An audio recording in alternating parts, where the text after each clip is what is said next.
So hey guys good morning welcome back to our channel. हाम्रो च्यानलमा हजुरहरूलाई स्वागत छ। अहिले चाहिँ हामी सरल जस्तो हेर्दैछौँ आज पनि।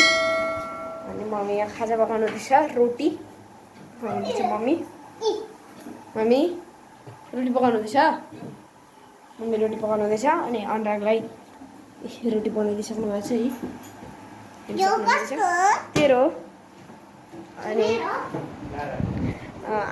हिजोको भ्लग हजुरहरूलाई कस्तो लाग्यो? हिजो हामीले फर्स्टपल्ट मतलब कुनै च्यालेन्ज गरेको थियौँ हाम्रो च्यानलमा, कस्तो लाग्यो कमेन्टमा लेखिदिनु होला। त्यो हेलो गाइज, यो अनु अभि ब्लग हो र यसमा मेरो छोराहरूको दुवैजना छोराहरूले यहाँ कन्टेन्टहरू बनाउने गर्छ र हामी कोही कोही बेला मात्रै बाउआमा यसमा देखिने गर्छौँ र उनीहरूले चुज गरेको कन्टेन्ट अनुसार बनाइरहेको छ र यति बेला उनीहरू ट्युसन गएको बेलामा म यहाँ तपाईँहरूसँग केही कुराहरू साझा गर्नको निम्ति उपस्थित भएको छु र उनीहरूले कन्टेन्ट धेरैवटा विषयमा कन्टेन्ट बनाउन चाहिरहेका छन्। इच्छा शक्ति हुँदाहुँदै पनि उनीहरूले कतिवटा कुराहरू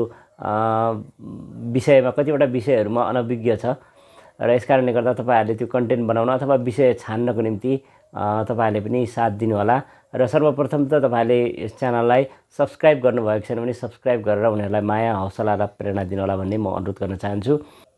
हिजो मात्रै हामीले एक दिनभरि आफ्नो घरमा अथवा परिवारमा अङ्ग्रेजी शब्द प्रयोग नगर्ने च्यालेन्ज लिएका थियौँ। त्यो हामीले केही हदसम्म पुरा गर्ने प्रयास गरेका थियौँ र धेरै कमेन्टहरू पनि त्यसमा आयो, राम्रो नराम्रो भन्ने कमेन्टहरू पनि आएको छ। त्यस्तै अरू च्यालेन्ज अथवा अरू विषय अथवा अरू कन्टेन्टहरू बनाउनको निम्ति तपाईँहरूले पनि केही सहयोग गरिदिनु होला भन्ने म हार्दिक अनुरोध गर्न चाहन्छु।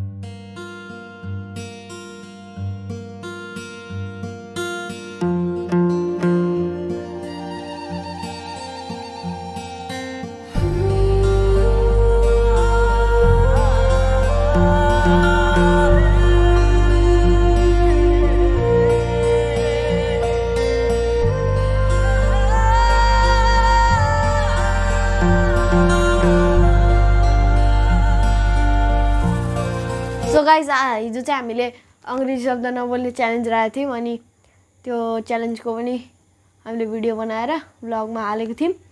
अनि त्यसमा नै हामीले त्यसमा राम्रो भ्युज गएको छ, 60+ भ्युज हुनु आँटेको छ। अनि हाम्रो च्यानलमा अहिले रिसेन्ट चाहिँ अहिले हाम्रो च्यानलमा 160 सब्सक्राइबर भइसकेको छ। अनि लास्ट मन्थदेखि चाहिँ हाम्रो हाम्रो च्यानलमा लगभग 90 सब्सक्राइबर्स जोडिनु भएको छ। हाम्रो फ्यामिलीमा 90 सब्सक्राइबर जोडिनु भएको छ। त्यसरी नै सपोर्ट बनाइदिइराख्नु होला। अनि हाम्रो भ्लगहरू हजुरलाई कस्तो लाग्छ कमेन्टमा लेखिदिनु होला।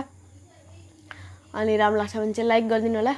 अनि च्यानलमा नयाँ हुनुहुन्छ भने सब्सक्राइब गरिदिनु होला, जसले कि हाम्रो फ्यामिलीमा हजुरहरू जोडिनु हुनेछ। अनि हाम्रो बेल नोटिफिकेसन अन गरिदिनु होला, जसले चाहिँ हाम्रो नयाँ भ्लगको नोटिफिकेसन हजुरहरूकोमा जानेछ। आज चाहिँ हामीले भ्लग पनि अलिक कम्ती नै बनायौँ। सो गाइज हाम्रो गाउँमा चाहिँ एउटा सानो दुःखद घटना भएको थियो। अस्ति चाहिँ एकजना अङ्कल खस्नु भएको थियो। अनि उहाँ चाहिँ हाम्रो नेपाली जातिभित्र राई जातमा पर्नुहुन्थ्यो। अनि उहाँको चाहिँ हिजो काम थियो। उहाँको शुद्धिकरण गर्नलाई चाहिँ झाँक्री बोलाउनु भएको थियो अङ्कलको फ्यामिलीले। अनि हजुरहरूलाई देखाउनेछु कसरी शुद्धिकरण हुन्छ अनि राई झाँक्री कसरी गराइन्छ त्यो देखाउनेछु हजुरहरूलाई। बोल्नुपर्छ बालामा सत्य हो भने हो भन, होइन भने चोट पटक परेको छ।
the blanks. अनि याद गर The blanks. यो सुरुदेखिको याद गर्नु पर्दैन के छ प्रोजेक्ट Project.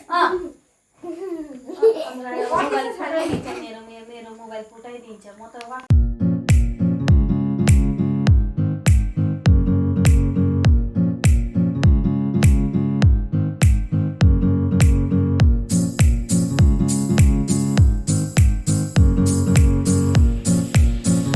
सो गाइज आजको भ्लगलाई म यहाँ एन्ड गर्छु। राम्रो लागेको छ भने लाइक गरिदिनु होला, च्यानलमा नयाँ हुनुहुन्छ भने सब्सक्राइब गरिदिनु होला। हाम्रो भ्लग कस्तो लागेको छ कमेन्टमा लेख्नु होला अनि हामीले के सुधार गर्नुपर्ने छ कमेन्टमा लेख्नु होला। Thank you so much for watching guys, bye bye. रुको जरा सबर करो।